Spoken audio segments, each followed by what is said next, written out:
Fourth phase में चुनाव जीतने के लिए क्या क्या यहां पर पापड़ बेले जा रहे हैं। दोस्तों स्वागत है आप सब लोगों का इस चैनल के एक और नए वीडियो में। कल फोर्थ फेज की वोटिंग कंप्लीट हो गई और यह बात समझ आ चुकी है कि अब इस चुनाव में मुद्दे वगैरह कुछ नहीं है, सिर्फ ड्रामेबाजियां और फैंसी ड्रेस कंपटीशन करा जाएगा। वैसे तो कल फोर्थ फेज की वोटिंग में इनके अपने लोगों ने हर जगह बहुत ज्यादा उल्टी सीधी हरकतें करने की कोशिश करी है, बहुत गड़बड़ियां करी है, उसके बारे में लेकिन आगे चल के बात करेंगे। पहले बात करेंगे मोदी जी के फैंसी ड्रेस कंपटीशन के बारे में। अपने स्क्रीन पर देखिए, मोदी जी पटना साहिब गुरुद्वारे में जाते हैं और वहां पर ये लंगर में सेवा करते हैं, लेकिन दिखाया यह जाता है कि मोदी जी अकेले यहां पर करछियां चला रहे हैं, अकेले यहां पर दाल पकाने का काम कर रहे हैं और अकेले लंगर बांट रहे हैं। अरे घर में अगर कोई 4 मेहमान आ जाए तो उनके लिए खाना बनाने के लिए मेरी मम्मी मुझे मुंडू की तरह खड़ा कर लेती है। कहीं से बर्तन पकड़ा, कहीं से टमाटर, कहीं से प्याज पकड़ा और यहां पर लंगर की बात करी जा रही जिसको मोदी जी अकेले बनाने का काम कर रहे हैं। मतलब ड्रामेबाजी की भी हद होती है। और दूसरी चीज यार, मोदी जी लंगर में सेवा कर रहे हैं, चलो ये बात समझ में आती है, लेकिन पगड़ी पहनने की क्या जरूरत है? मतलब फैंसी ड्रेस कंपटीशन में चीचा का कोई हाथ नहीं पकड़ सकता यहां पे। वैसे मोदी जी से कहना चाहूंगा, मोदी जी जैसा आपको चुनाव इस टाइम पर जा रहा है, ऐसा ही लग रहा है कि आने वाले टाइम में आपके अपने लोगों को भी लंगर में खाना जा जाकर खाना पड़ेगा। इसी के साथ एक वीडियो आपको दिखाना चाहता हूं कि स्क्रीन के ऊपर मोदी जी अकेले जो है लंगर में खाना भी परोस रहे हैं, मतलब सेवा कर रहे हैं लंगर के अंदर। और यार ये मोदी जी का लंगर है, यहां पर भी पूरी तरीके से पनौतियां लग चुकी हैं। मोदी जी के लंगर में 4 लोगों से ज्यादा यहां पर नहीं बैठे, मतलब लोग भी परेशान हो चुके होंगे, डर रहे होंगे कि कहीं मोदी जी लंगर के चक्कर में अपना भाषण सुनाने ना लग जाए। इसके अलावा ना ही इस चूल्हे में आग कहीं पर नजर आ रही है और ना ही ये जो दाल पक रही है इसमें एक भी उबाला कहीं पर नजर आ रहा है, विच क्लियरली शोज कि ये दाल नहीं बनाई जा रही दोस्तों, ये बेवकूफ बनाया जा रहा है। और इसी के साथ मोदी जी एक ट्वीट भी करके डालते कि मोदी जी सिखों के कितने बड़े हितैषी हैं, सिखों के बड़े हितैषी। फार्मर्स प्रोटेस्ट याद है ना आप लोगों को? जरा अपनी स्क्रीन पर इस ट्वीट को देखिए, हंसी आएगी आपको। Sikhism is rooted in the principles of equality, justice and compassion. Modi ji इसी तरीके की बातें अगर आपने और आपके लोगों ने फार्मर्स प्रोटेस्ट के टाइम पर करी होती तब मैं इस बात को जरूर मानता, लेकिन फार्मर्स प्रोटेस्ट के टाइम पर मोदी जी और इनके अपने लोग यहां पर सिखों को क्या कह रहे थे? खालिस्तानी बुलाने का काम करते थे। पूरी तरीके से इनकी गोदी मीडिया और इनका आईटी सेल जो है सिखों को डिफेम करने में लगे रहते सुबह शाम तक। वैसे आप ही मुझे बताओ कमेंट सेक्शन में कि वो आदमी जो पिछले 5-10 साल से सिखों को इंसल्ट कर रहा है, अगर एक दिन वो गुरुद्वारे जाके गुरुद्वारे में सेवा कर देता है तो क्या सिख कम्युनिटी के लोग ऐसे ही पिघल जाएंगे क्या? इसी के साथ आगे बढ़ना चाहता हूं, एक और ड्रामेबाजी यहां पर चल रही है। पहले तो मोदी जी खुद रोते थे, अब यहां पर अपने भाषणों में जनता को रुलाने का काम कर रहे हैं। यस, मैं झूठ नहीं बोल रहा हूं। यहां पर 2 वीडियो इस टाइम पर काफी वायरल हो रहे हैं सोशल मीडिया के ऊपर। अपने स्क्रीन पर पहले इस वीडियो को देखिए। यहां पर मोदी जी का एक भाषण चल रहा है और एक बच्ची जो है मोदी जी की पेंटिंग बनाकर लाई है। देखते हैं क्या कह रहे हैं मोदी जी।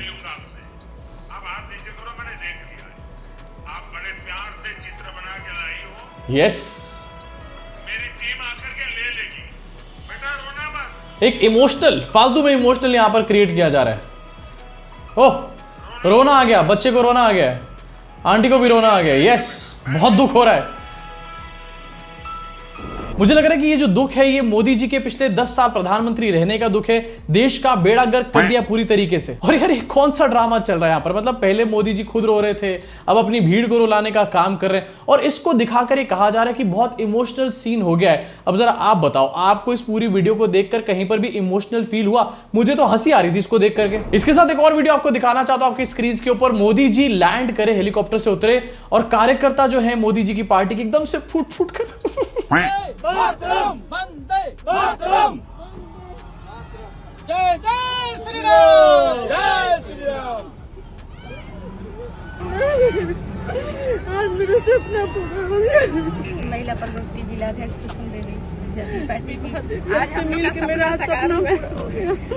अरे ऐसा लग रहा है चीचा स्कूल ऑफ एक्टिंग में सारे जो लोग हैं वो ओवर एक्टिंग सीख कर ही बाहर निकल रहे हैं क्या? मतलब ऐसे आज मेरा सपना पूरा हो गया है, मोदी जी को मिल लिया हूं मैं। 50 रुपया कट ओवर एक्टिंग के वजह। वैसे हो सकता है इनकी ट्रू फीलिंग्स हो, क्योंकि मोदी जी ने जो किया है पिछले 5-10 सालों के अंदर, अपने भक्त भी सोच रहे होंगे कि यार जल्दी से जाए अब मोदी जी। अब इसी के साथ आगे बढ़ना चाहूंगा और इनके कुछ और नमूने भी आपको दिखाना चाहूंगा। सबसे पहले बात करना चाहूंगा कंगना दीदी के बारे में। हाँ, इनका अभी खत्म नहीं हुआ है। ये स्टैंड अप कॉमेडी में अपना करियर बनाने में जुटी हुई है इस टाइम पर। एक्ट्रेस ये रही नहीं और नेता ये बन नहीं पाएंगी तो बचा क्या, स्टैंड अप कॉमेडियन ना। लेकिन वहां पर भी ऐसा लग रहा है इनकी पनौती लग जाएगी। अपने स्क्रीन पर इस वीडियो को देखिए। और निश्चय ही जो हमारे प्रधानमंत्री हैं वो एक युग पुरुष हैं और हमारा सौभाग्य है हमारे पूर्वजों ने मुगलों की गुलामी देखी, उसके बाद अंग्रेजों की गुलामी देखी और फिर कांग्रेस का ये कुशासन देखा। लेकिन 2014 में हमें सही मायने में जो है वो आजादी मिली है, हमें स्वतंत्रता मिली है, सोचने की स्वतंत्रता, सनातन की स्वतंत्रता, अपना धर्म बनाने की स्वतंत्रता, इस देश को हिंदू राष्ट्र बनाने की स्वतंत्रता। जब सन 1947 में आपने धर्म के आधार पर जो इस्लामिक रिपब्लिक बना ही दिया था पाकिस्तान को, तो फिर इसको हिंदू राष्ट्र क्यों नहीं बनाया?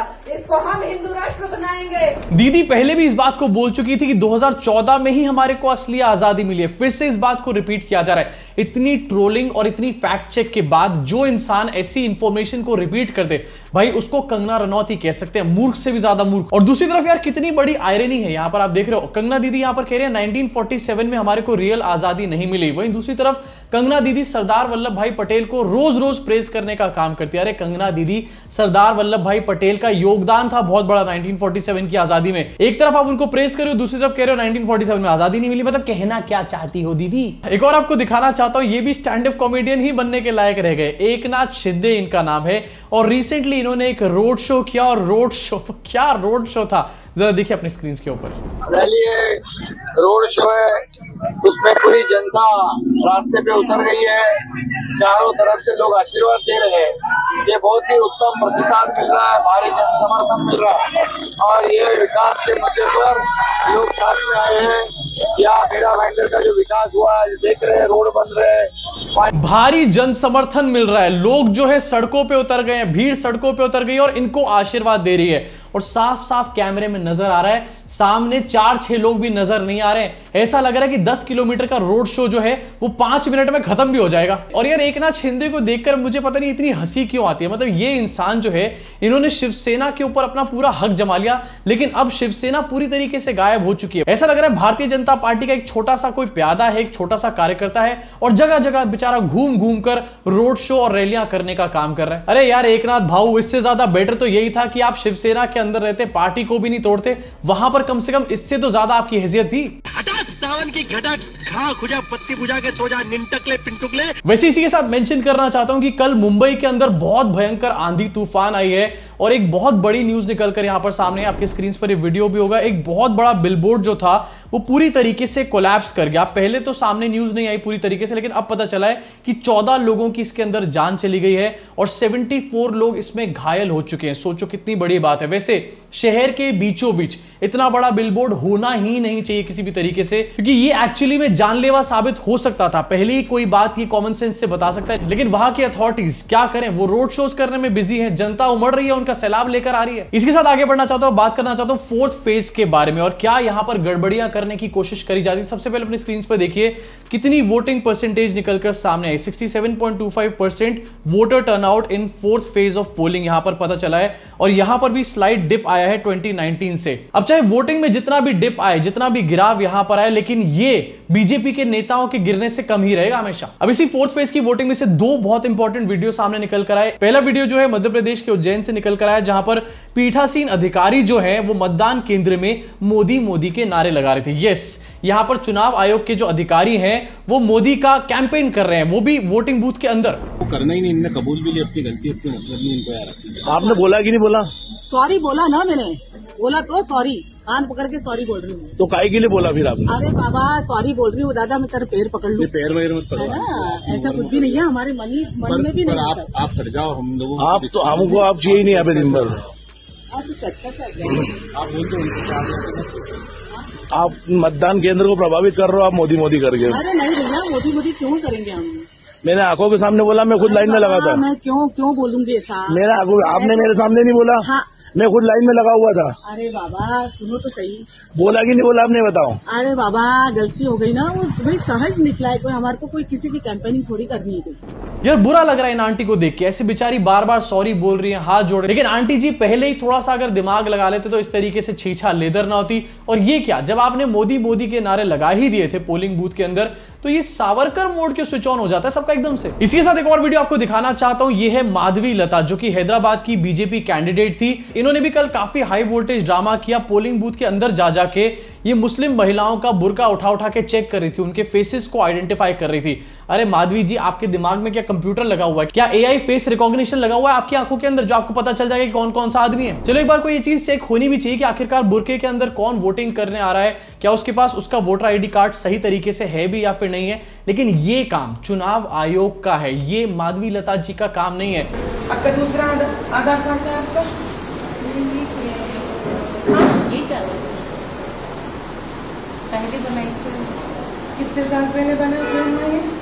और यार फिर से यहां पर बोलना चाहूंगा, चीचा स्कूल ऑफ एक्टिंग में क्या मतलब सिर्फ ओवर एक्टिंग सिखाई जाती है। माधवी लता जी, आप जा रहे हो, चेकिंग कर रहे हो, यहां पर एक्टिंग कर रहे हो चुनाव अधिकारी होने की, लेकिन एक्टिंग में ओवर एक्टिंग क्यों घुसेड़ रहे हो। इसके साथ आगे बढ़ना चाहता हूं, एक और बहुत इंपॉर्टेंट न्यूज आपको दिखाना चाहता हूं। यहां पर यह पता चला है कि महाराष्ट्र के अंदर जहां पर एक जगह ईवीएम पड़ी थी जिस रूम के अंदर, वहां पर सीसीटीवी जो कैमरा है वो 45 मिनट्स के लिए शट डाउन हो गया। और एक नहीं, सारे सीसीटीवी कैमरा 45 मिनट के लिए बंद रह गए। अब 45 मिनट में क्या क्या हो सकता है ये आप अच्छी तरीके से जानते हो। ये न्यूज जो है सुप्रिया सुले की तरफ से सामने निकल कर आई और इसमें आप देख सकते हो कि जितने भी सीसीटीवी कैमराज हैं उनका इनपुट जो है पूरी तरीके से शटडाउन यहां पर हो चुका है। 45 मिनट्स तक ये शटडाउन रहा। ये बारामती की घटना है महाराष्ट्र के अंदर, जहां पर ईवीएम्स पड़ी हुई थी। सोचो यार, और अभी 2-4 दिन बाद चुनाव आयोग निकल कर ये कह देगा कि ईवीएम से ज्यादा सिक्योर और कोई चीज नहीं हो सकती वोटिंग के लिए। अब आगे बढ़ना चाहूंगा और बात करना चाहूंगा केजरीवाल के उस स्टेटमेंट के बारे में, जहां पर केजरीवाल ने 2 दिन पहले ये कहा था कि योगी आदित्यनाथ को 2 महीने के अंदर मोदी जी जीतते ही रिप्लेस कर देंगे। ऐसा कुछ होता हुआ दिखाई देने लग गया। यहां पर आपकी स्क्रीन पर दिखाना चाहता हूं एक वीडियो। मोदी जी नॉमिनेशन के लिए वाराणसी इस टाइम पर पहुंच चुके हैं और वहां पर मंदिर के अंदर मोदी जी कैमरे के साथ पूजाएं कर रहे हैं। आपकी स्क्रीन पर आपको नजर आ रहा होगा, लेकिन योगी आदित्यनाथ को ब्लर कर दिया गया पूरी तरीके से। भाई ये क्या मजाक चल रहा है योगी आदित्यनाथ के साथ यहाँ पे। इनफैक्ट आपको इसके साथ फिर से ये वीडियो दिखाना चाहूंगा, जरा ध्यान से देखो। मतलब क्या दिन आ गए हैं यहाँ पर। वो आदमी जो योगी हैं उनको चौकट पे बिठाया गया है, जो एक्चुअली पूजा पाठ जानते होंगे, और नेताजी पूजा कर रहे हैं। अच्छी स्टैंड अप कॉमेडी चल रही है चुनाव के बीच में। इनफैक्ट इसी के साथ एक और आपको ट्वीट दिखाना चाहता हूं, जो कि बीजेपी उत्तर प्रदेश का ट्वीट है और योगी की पुलिस के अगेंस्ट ट्वीट किया गया। Yes, this is very interesting. अपने स्क्रीन पर देखिए, सफाई गुंडों के सामने पुलिस प्रशासन नतमस्तक हो चुका है। बीजेपी यूपी कह रही है अपनी ही पुलिस के लिए। भाई कहना क्या चाहते हो। और उसके बाद यहां पर काफी सारी डिटेल्स दे रखी है और लिखा हुआ है कि बूथों पर सफाई गुंडों के साथ मिलकर पीठासीन अधिकारी और पुलिस के लोग बूथ कैप्चरिंग कर रहे हैं। मतलब अब बीजेपी यहां पर यह कह रही है कि योगी आदित्यनाथ की पुलिस जो है वो सपा के गुंडों को जिता रही है बूथ कैप्चरिंग करके।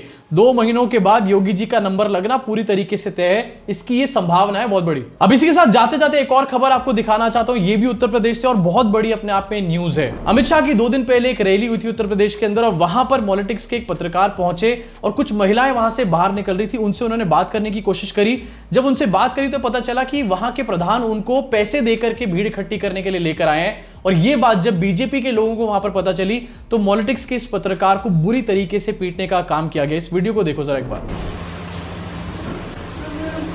बहुत दर्द हो रहा है।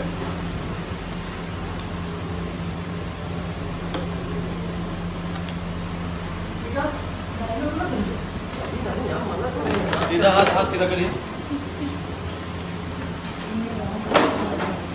150 घूसे इनके पेट में मारे गए, ऐसा इनका बताना है। और उसके साथ एक और वीडियो आपको दिखाना चाहता हूं, इस टाइम पर आपकी स्क्रीन पर चल रही होगी, जहां पर पुलिस के सामने ये जो पत्रकार हैं अपनी जान बचाने की कोशिश कर रहे थे इन गुंडों से और पुलिस ने लिटरली उस टाइम पर कुछ नहीं करा। मतलब ये है उत्तर प्रदेश की पुलिस।